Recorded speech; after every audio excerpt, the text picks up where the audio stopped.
What's up guys, welcome back to my YouTube channel. Adrian Romariano here again. Another day, another vlog. For today's vlog, pupunta tayo sa isang ukayan kasi inaya tayo ng isang tropa natin. Actually kakatapos lang din ng live natin ngayon. And 7 AM yung pinaka-arrival nila. So we got a few hours to sleep. And yun, pakita ko lang muna sa inyo yung mga sold items natin. So natupi ko na silang lahat. And ready to ship na to this ready to ship na to this coming Saturday and Monday. So gagawin kong dalawang batch, sobrang dami. So tingin sa lahat ng support sa akin, sa lahat ng bumibili sa akin. And dito naman hindi pa ako tapos mag live. So we got 2 na live pa this coming December. Hindi ko muna sabihin syempre. So mahilig ako sa surprise, kilala nyo naman ako. So we got the NASCAR, Harley Davidson, iba't ibang genre yan, Noche Buena Live. Pero i-announce ko na kung kailan to, December 23, yes, Monday, Noche Buena Live, kayo nang bahala doon. Anyways, umalis na tayo, let's fucking go. So yun mga boss, punta na kami dito sa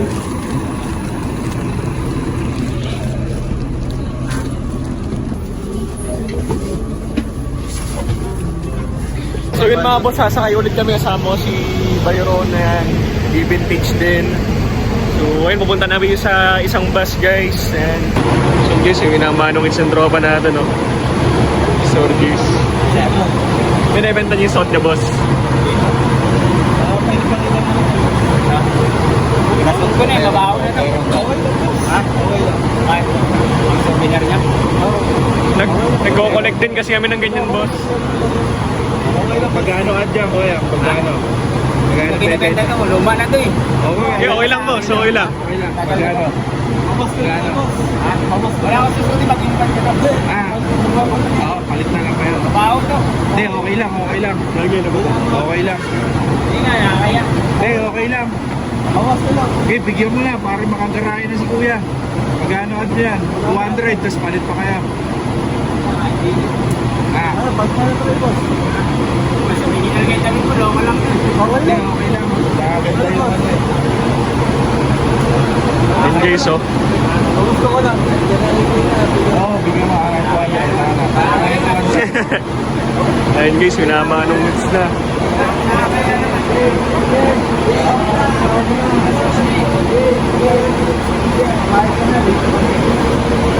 So yun, papalit na sila.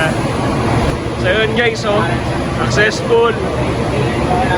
Pagkano mo dyan? 50 pesos. Ayos.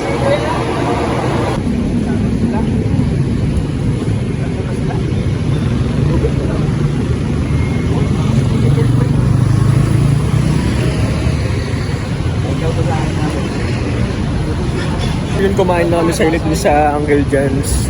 At sakay ulit kami ng bus papunta dun sa Daday's Closet. So, see you!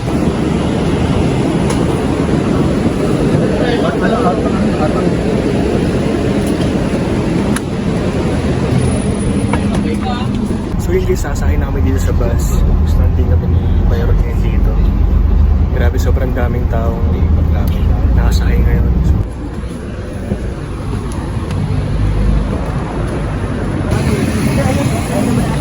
So ayun, mga boss, di nila alam kung saan ba ito na. Ayun, kala ko yun, wala tayo.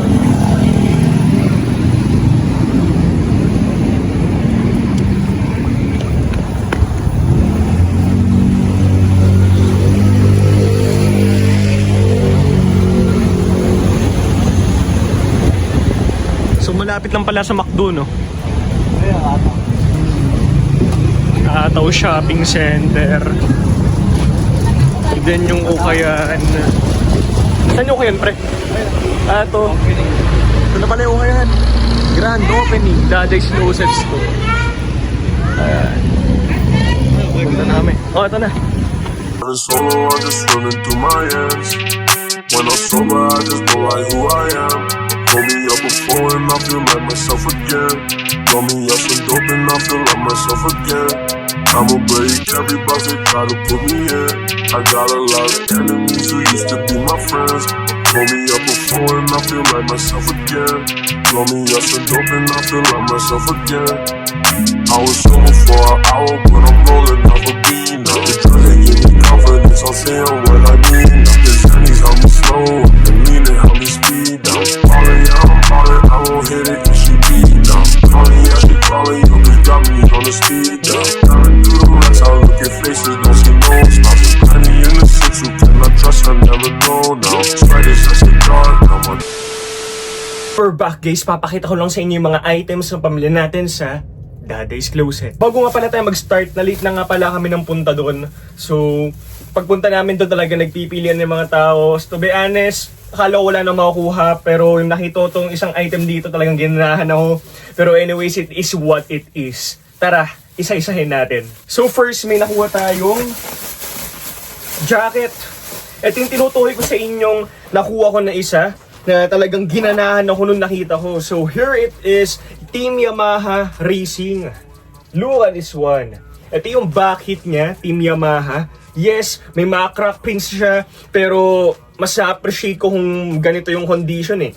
Worldwide racing activities dito sa sleeve. And good size large. Pasok na pasok sa akin. Then, eto, ibebenta ko rin sa live to. Second, may nakuha rin tayong dalawang cups. So, isang Coca-Cola X Chocolate.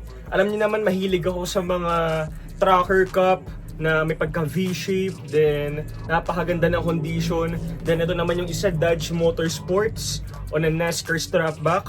At the same time, NASCAR on tag pero katag na siya.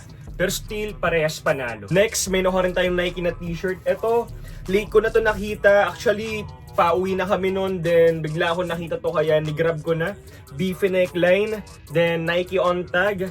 Well, pag ganyang mga tag guys sa Nike, may parang guhit na ganyan, Nike Agassi. Kung di nyo nakakita yung isang vlog ko, meron akong Nike na color orange sa jacket na nakita doon. So Nike Agassi yung jacket na yun, and this time may nakuha tayong t-shirt. So ayan, kita naman siguro Agassi.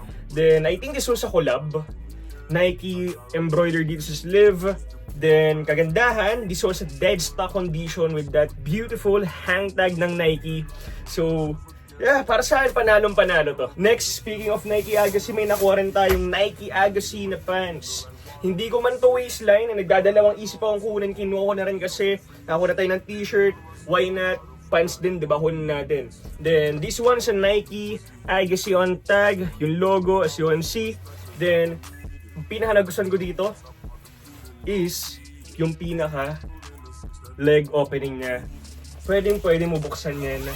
And yun, siguro nasa 30 ang waistline nito to 35, nasa ganyan. Next, may nakuha rin tayong GTA. So Grand Theft Auto dyan sa pinakaharap. Then sa back hit, Grand Theft Auto, Vice City. Rin kasi yung kinalakihan kong laro. And info on tag, good size large.